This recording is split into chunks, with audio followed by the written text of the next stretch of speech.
गतकाली केन्द्रापड़ा जिलापालक बाली खादान और इटा माफिया विरुद्ध में दृढ़ कार्यानुष्ठान नेबा पई स्थानीय तहसीलदार और थाना आईआईसी को निर्देश देबा परे एबे एक्शन मोड रे स्थानीय प्रशासन किंतु बाली माफिया आज जिलापालक निर्देश को फू करी राति अधिया चोरा बाली हडप करिबारे व्यस्त थिबा बेले गतकाली विलंबित राति चोरा बाली चालाणा को नहीं दुई हाइवा को कंडिया अंचल जबत कला राजकनिका पुलिस। कंडिया बाली साइरात बेआईन भावे बाली उठाई नेउथुवा बेले पट्टामुंडाई एसडीपीओ राजकनिका पुलिस और कंडिया फांडी पुलिस मिलित भाव चढ़ाऊ करी दुईटी बाली बोझेई हाइवा को जबत करी राजकनिका थाना रे अटक रखिथिबा बेले ए दुई हाइवा शिव शक्ति ट्रांसपोर्ट आली अंचल बोली राजकनिका थाना अधिकारी संजय कुमार मलिक सूचना दैछंती। जिलापालकर जॉइंट सिग्नेचर रे आमे गोटे ऑफिस ऑर्डर मध्ये इश्यू करिचु जोठी की 7टा टीम आमे करिचु। तहसीलदार माने मैजिस्ट्रेट हिसाब रे से टीम रे अछंती, कंसर्न आईआईसी माने से टीम रे रहिबे, एतद व्यतीत 3-4 जण रेवेन्यू स्टाफ मध्ये टीम रे रहिबे एवं एसपी महोदय मध्ये राजी होइछंती 2-3 जण पुलिस पर्सनल पुलिस फोर्स मध्ये से टीम रे रखिबे।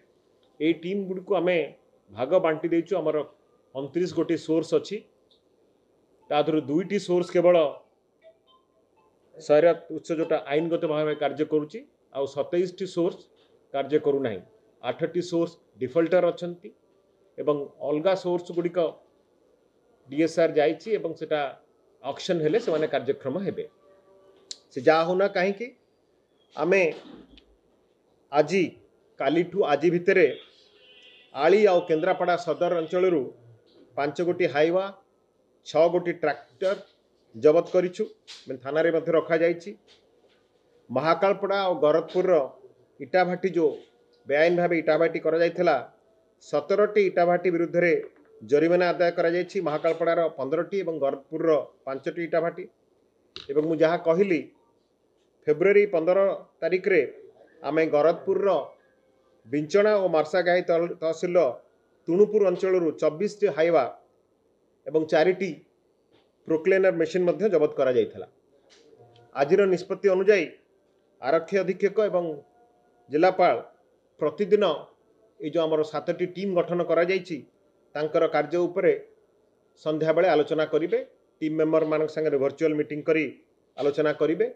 सब कलेक्टर को दायित्व दिया जाइछि से सबु बेले टीम मानक संपर्क रहिबे।